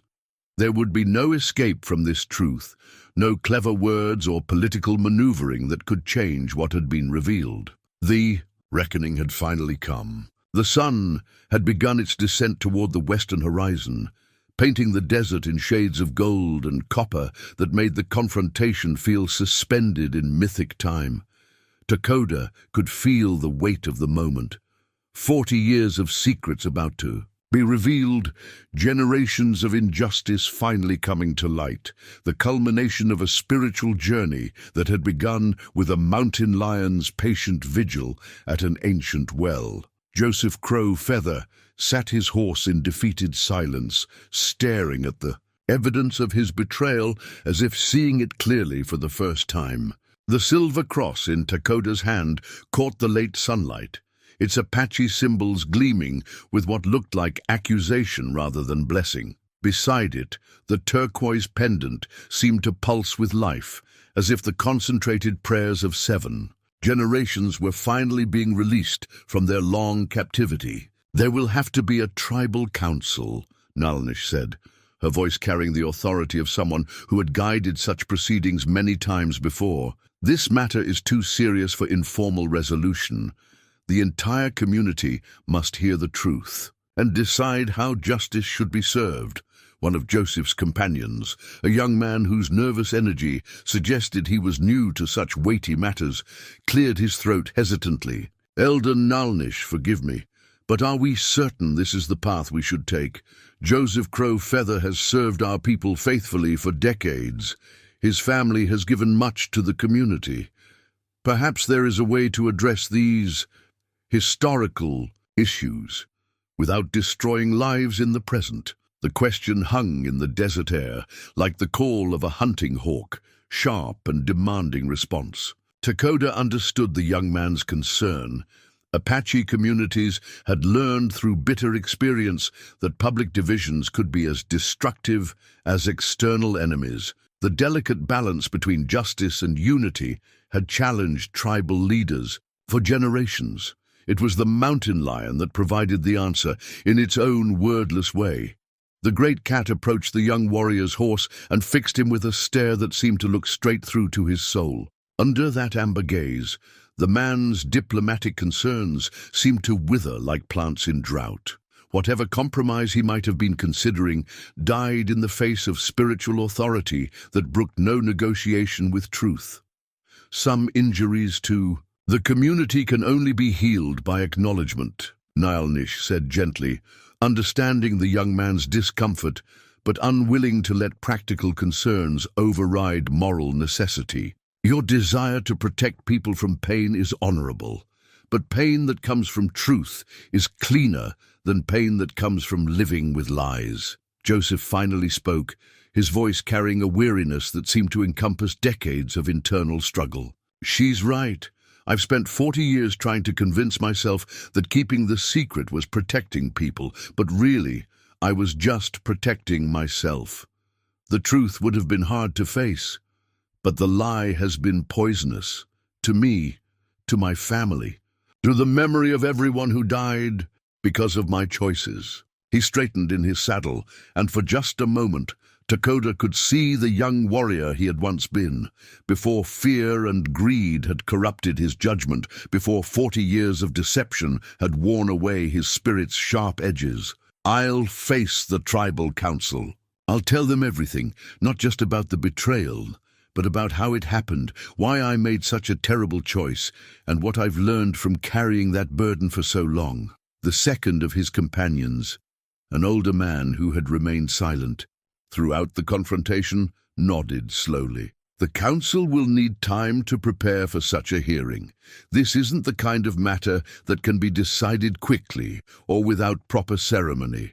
The elders will want to consult the old laws to understand how our ancestors would have handled such a betrayal. 3 days, Nalnish said, with the certainty of someone who had already consulted spiritual guidance on the matter. The spirits have been waiting 40 years for this truth to emerge.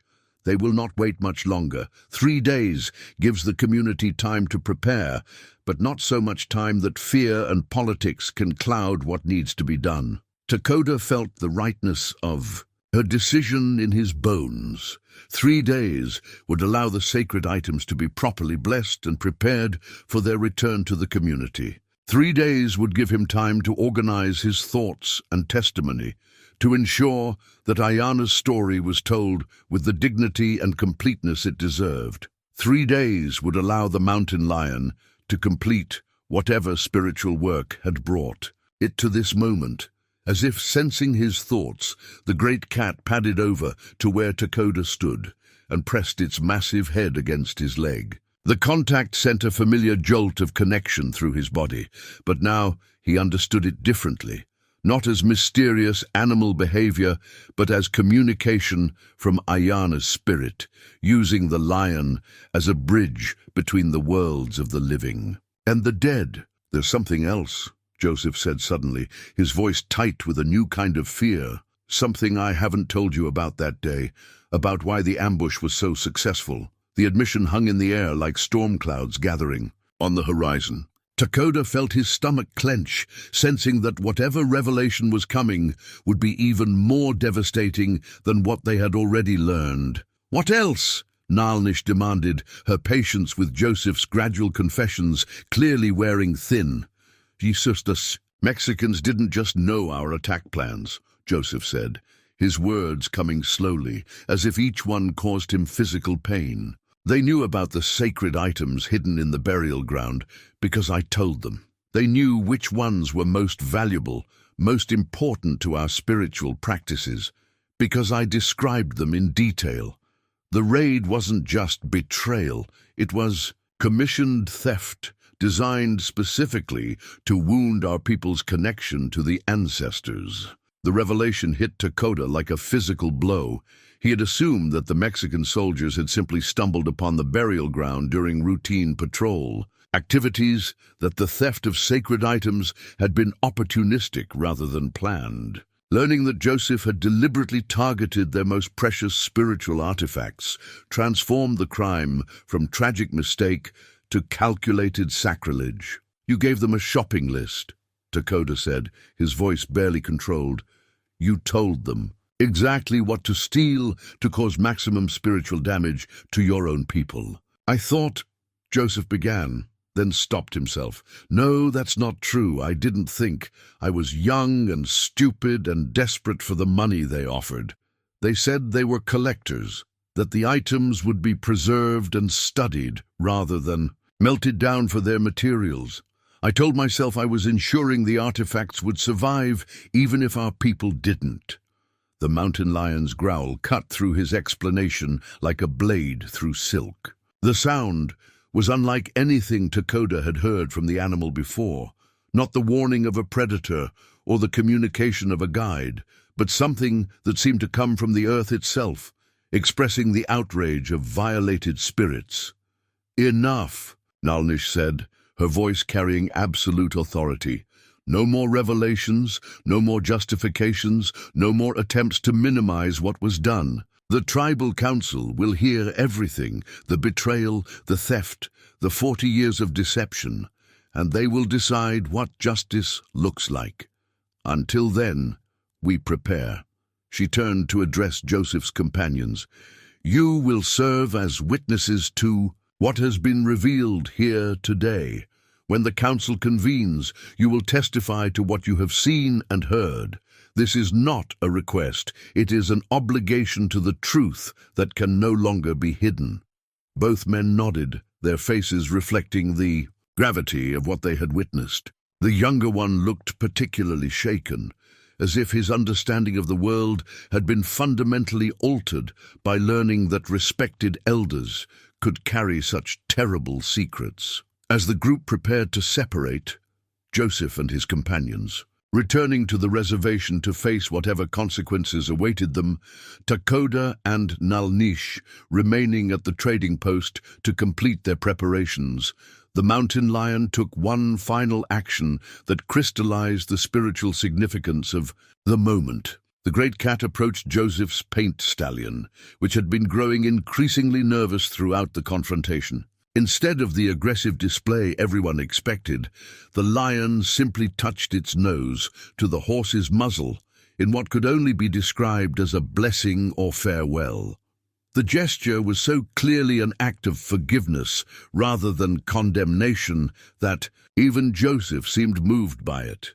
"The spirits don't seek vengeance," Nalnish interpreted quietly.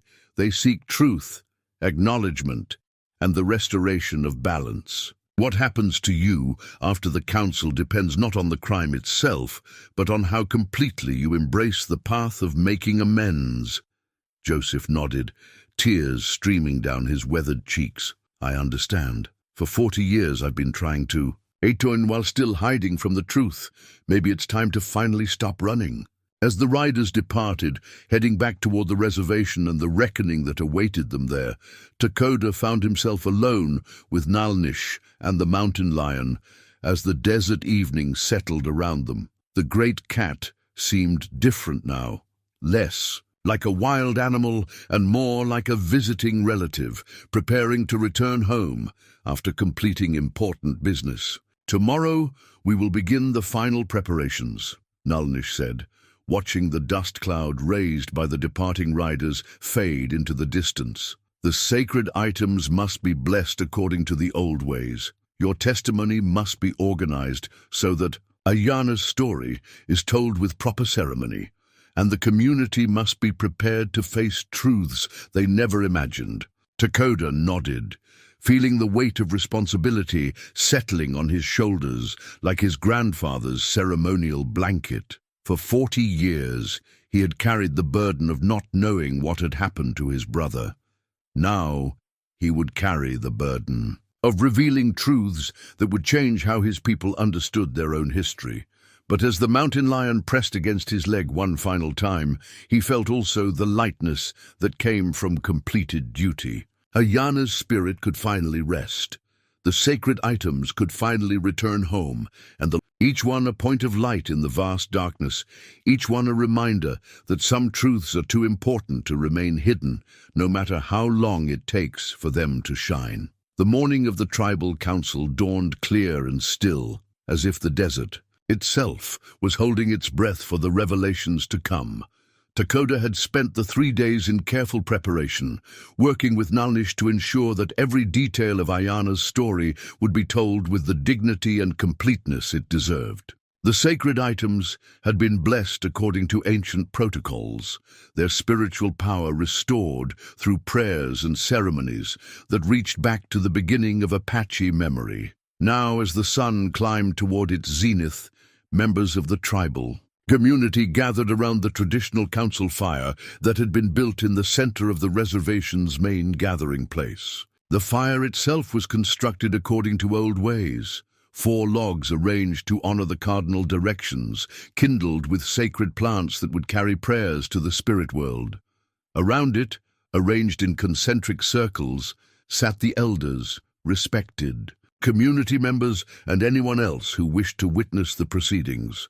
The mountain lion had followed them to the reservation, maintaining its role as guardian and guide despite being in proximity to dozens of humans. The great cat had positioned itself just outside the formal council circle, close enough to observe, but distant enough to avoid causing panic among those who might not understand its spiritual significance. Children pointed and whispered, but their elders quickly hushed them, sensing that this was no ordinary animal, but something connected to the sacred business about to unfold. Joseph Crow Feather sat with the other tribal council members, but his usual position of honor had been adjusted to reflect his changed status. No longer a respected elder offering wisdom from decades of experience, he was now a man awaiting judgment for crimes that struck at the heart of Apache's spiritual life. His family members sat nearby, their faces reflecting the shock of learning, truths that recontextualized 40 years of their shared history. Nalnish rose to address the assembly, her voice carrying clearly across the gathering despite her advanced age. As the community's senior medicine woman and keeper of traditional knowledge, she held the authority to guide proceedings that touched on spiritual matters. We gather today to hear truths that have been hidden for 40 winters, she began, using the formal language reserved for the most serious tribal business. Truths about heroes and betrayers, about sacred items stolen and recovered, about the price of keeping secrets, and the power of finally speaking what needs to be heard. She gestured toward Takoda, inviting him to step forward into the space between the council fire and the assembled community. This was the moment he had been preparing for, not just during the past 3 days, but for 40 years of wondering and guilt and gradual understanding. Many of you remember Takoda as a young war leader, Nalnish continued. Some remember his brother Ayana, who rode away one spring morning and never returned. Today, Takoda will tell you what really happened to Ayana and why his story matters. And to all of us, Takoda rose slowly, feeling the weight of every eye in the gathering. The sacred items were arranged on a blanket beside him. The turquoise pendant, the silver ornaments, the ceremonial pipe, and all the other treasures that Ayana had died protecting. Their presence seemed to charge the air with spiritual energy, as if the ancestors themselves were leaning forward to hear what would be revealed. 40 years ago, he began, his voice steady despite the emotion threatening to overwhelm him, my brother and I rode out with 11 other warriors to recover sacred items stolen from our burial ground. We believed we were facing Mexican soldiers who had taken our treasures out of greed or ignorance. We were wrong. He paused, letting the implications of his words settle over the assembly. Around the circle, he could see faces reflecting confusion, curiosity, and growing concern as people began to understand that this would not be a simple story of successful revenge. The raid was a trap, Takoda continued. Someone had warned. The soldiers we were coming told them our plans, given them detailed information about our numbers and capabilities. 12 warriors rode out that morning. Only 9 returned alive, and one of those, my brother Ayana, was counted among the missing. Murmurs of surprise and concern rippled through the gathering. The failed raid was remembered as a tragic but straightforward military defeat, not as the result of betrayal from within their own ranks. From his position among the council members, Joseph Crow Feather watched Takoda's testimony with obvious distress. His face had gone pale, and his hands shook slightly as he gripped the blanket beneath him, but he made no move to interrupt or deny what was being revealed. "For 40 years I believed my brother died as a failure," Takoda said, his voice growing stronger as he reached the heart of his testimony. "I thought he had been captured or killed during the fighting, that his body lay somewhere in the desert, beyond our ability to find and honor properly. That belief poisoned my life, filled me with guilt for failing to protect him, drove me away from my people and into the isolation where I have lived ever since." He reached down and lifted the turquoise pendant, holding it high so everyone in the gathering could see its blue-green surface catching the sunlight. The sight drew audible gasps from several community members who recognized the artifact from traditional stories told by their grandparents. 3 months ago, a mountain lion began visiting the old trading post where I have made my home, Takoda continued. Every day the animal came to stare into the stone well beside my dwelling. At first, I thought it was simply animal behavior I didn't understand, but the spirits were trying to show me something, trying to guide me toward a truth that would change everything I thought I knew about my brother's fate. The mountain lion chose that moment to rise and pad closer to the council circle, stopping just inside the formal boundary. Its presence caused a stir among the assembled community, but Nalnish raised her hand for silence. "This lion has been Ayana's guardian for 40 years, she explained to the gathering, "sent by the spirits to watch over his remains and the sacred items he died protecting.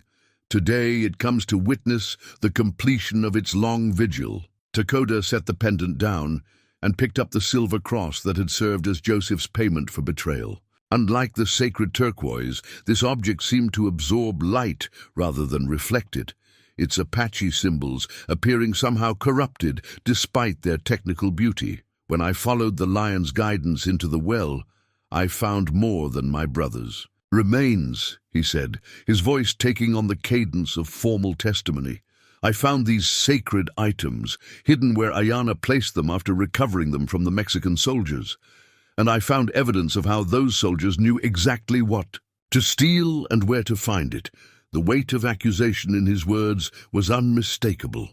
Around the circle, people began turning to look at each other, wondering who among their number could have committed such a betrayal. The mounting tension was palpable, like the pressure that builds before a summer thunderstorm. "The betrayer," Takoda said, his voice cutting through the gathering like a blade, "sits among us today." The silence that followed Takoda's accusation was absolute, as if the entire gathering had forgotten how to breathe. Even the wind seemed to pause, leaving the council fire's smoke rising straight up into the desert sky like a prayer seeking immediate answer from the spirits above. Joseph Crow Feather's face had gone white as bleached bone. His hands trembled as he gripped the blanket beneath him, and when he tried to speak, no sound emerged from his throat. The weight of 40 years was visible in his posture, the accumulated burden of living with terrible secrets finally demanding to be acknowledged. It was the mountain lion that broke the silence. The great cat padded directly to where Joseph sat among the council members, its amber eyes fixing on him with unmistakable recognition. Under that gaze, the last of the old man's defenses crumbled completely. "It was me," Joseph whispered, his voice barely audible but carrying clearly in the absolute quiet. "I was the betrayer. I sold my own people for Mexican silver." The confession hit the assembly like a physical blow. Gasps and cries of disbelief erupted from the gathered community as they struggled to process the revelation that one of their most respected elders had been living a lie for 4 decades. Several people rose to their feet in shock, while others sat frozen in stunned silence. Joseph's family members, his wife, children, and grandchildren, looked as devastated as if he had died before their eyes. The respect and honor they had shared through association with his reputation was crumbling in real time. replaced by shame and confusion that would take years to process. "Explain," demanded the senior council member, an elderly woman whose authority was second only to Nalnish herself. "How could such a thing happen? How could you betray the very people who trusted you with their lives?" Joseph struggled to his feet, his legs shaking with the effort.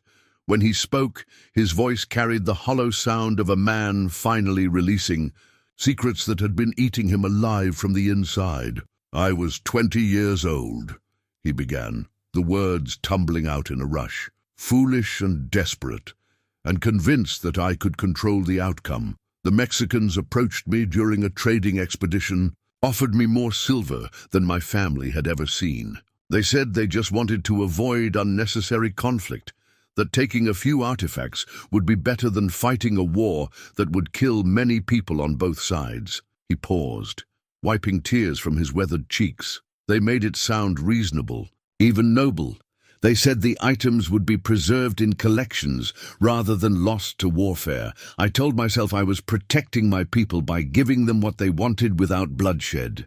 "But you knew it was wrong," Nalnish said, her voice carrying the authority of someone who had guided many confessions over the years. "You knew that sacred items cannot be traded or sold, that they belong to the spirits as much as to the people." "I knew," Joseph admitted. "But I convinced myself that the spirits would understand, that preserving peace was worth more than preserving objects.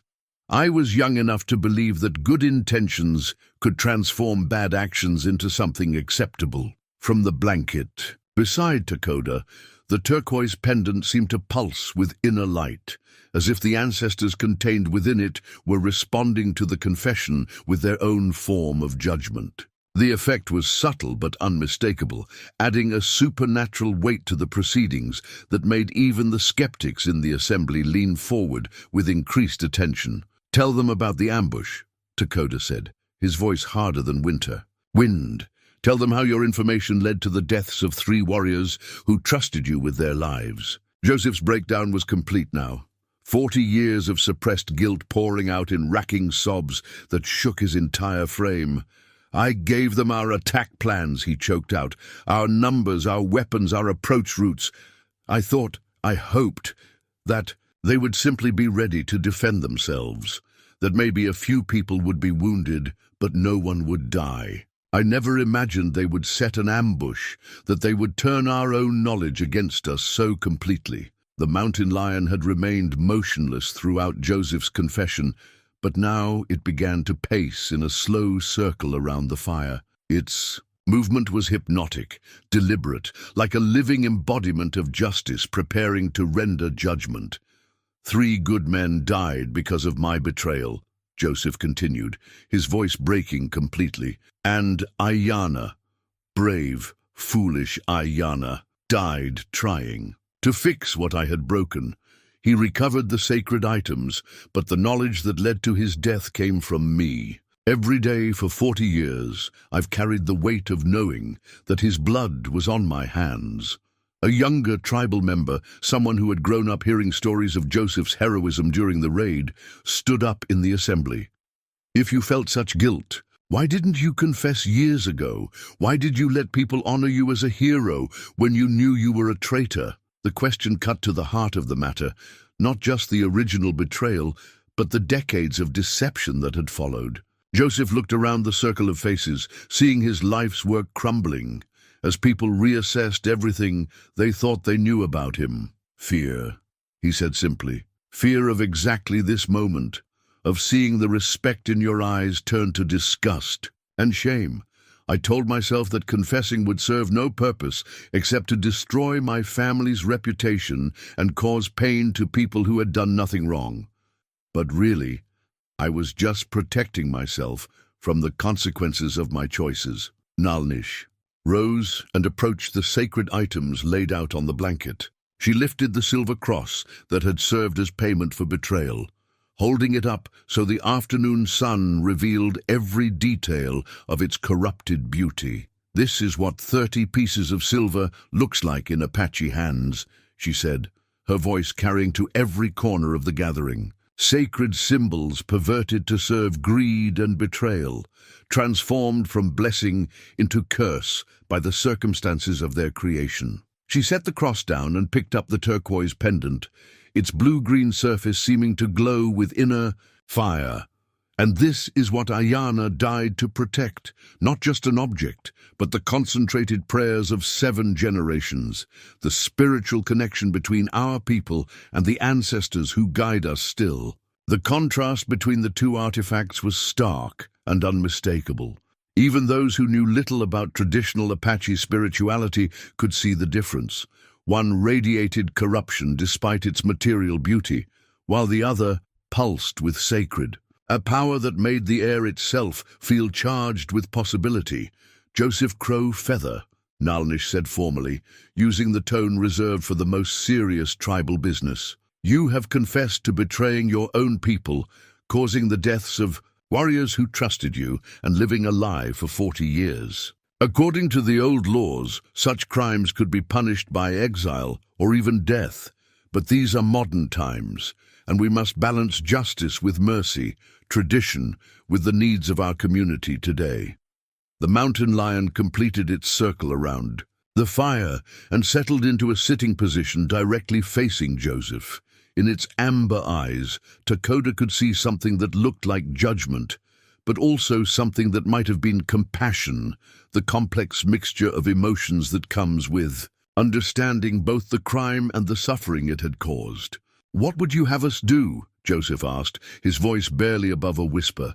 "How can someone like me ever make amends for what I've done?" It was a question that would require the wisdom of the entire community to answer.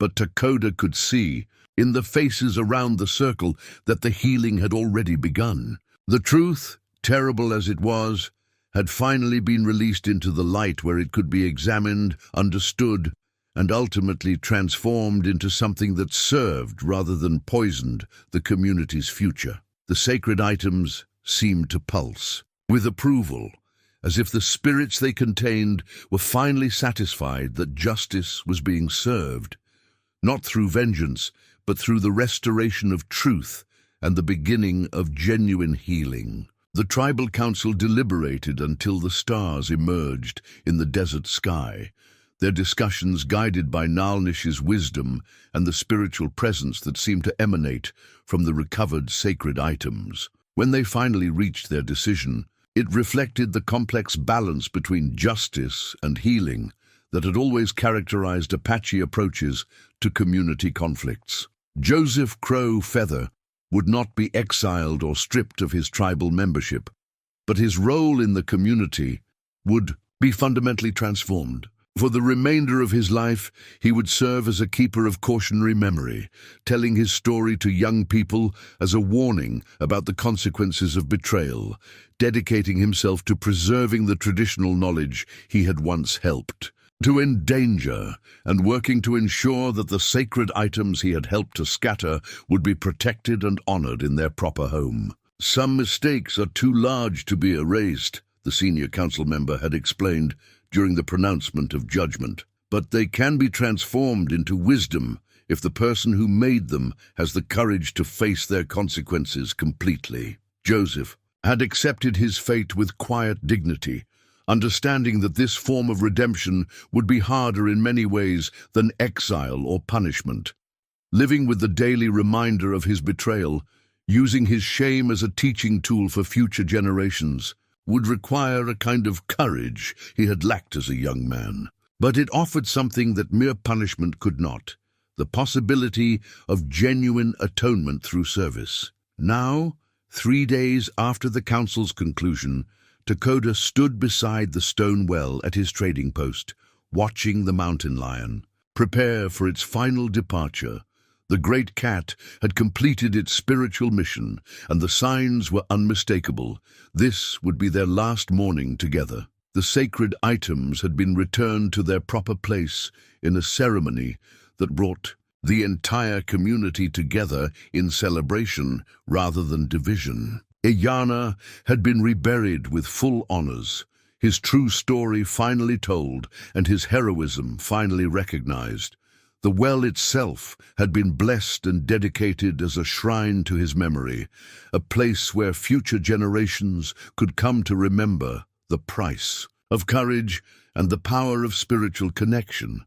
But perhaps most importantly, Takoda himself had been transformed by the experience. The guilt and isolation that had defined his existence for 40 years had been replaced by a sense of purpose and belonging that he hadn't felt since his youth. The community had welcomed him back not just as a returning exile, but as an elder whose experience could guide and teach those who came after. The mountain lion approached him one final time, pressing its massive head against his leg in the gesture that had become their private form of communication. But this time, Takoda felt something different in the contact, not the urgency of a mission yet to be completed, but the satisfaction of work well done and the peaceful anticipation of rest earned. "Thank you," he whispered to the great cat, knowing that somehow Ayana's spirit would hear the words and understand their meaning, for watching over him all these years, for leading me to the truth, for showing me that some bonds are too strong for death to break. The lion stepped back and looked at him with those impossible amber eyes, and for just a moment Takoda could swear he saw his brother's face reflected in their depths, not as the 18-year-old who had ridden away to die, but as the wise spirit who had spent 40 years orchestrating this moment of healing and reconciliation. Then the mountain lion turned and padded away toward the red rocks, pausing only once to look back before disappearing into the maze of stone and shadow. But this time, Takoda felt no sadness at its departure. The animal's work was complete, and its return to whatever realm housed the spirits was not an ending but a graduation, the natural conclusion of a sacred duty faithfully fulfilled. In the weeks that followed, as autumn painted the high desert in shades of gold and rust, Takoda established a new routine that honored both his brother's memory and his own evolving role in the community. Each morning, he would tend the shrine beside the well, offering tobacco and prayers to the 4 directions while thanking the spirits for their guidance through the long journey toward truth. Young people began visiting the trading post regularly, drawn by stories of his spiritual adventure and eager to learn from someone who had experienced direct communication with the world beyond death.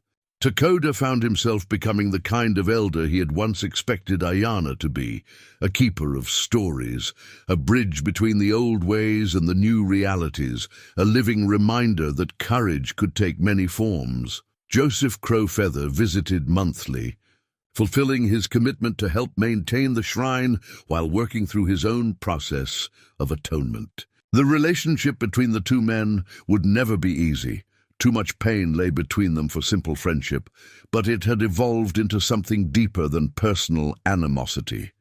They were bound together now by shared experience of the sacred, by understanding of how truth could transform even the most terrible betrayals into opportunities for healing. On one particularly clear evening, as Takoda sat beside his fire watching the stars emerge in the vast desert sky, he found himself thinking about the medicine pouch that still hung around his neck, the one his grandfather had given him on the night before that long-ago raid.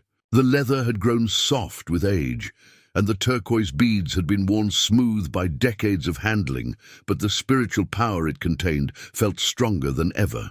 Inside the pouch, alongside the traditional sacred items, he had placed a piece of stone from the well, where Ayana's remains had rested. It served as a tangible reminder of the mystery that had transformed his life, a connection to the spiritual forces that continued to work through the world in ways that human understanding could barely comprehend.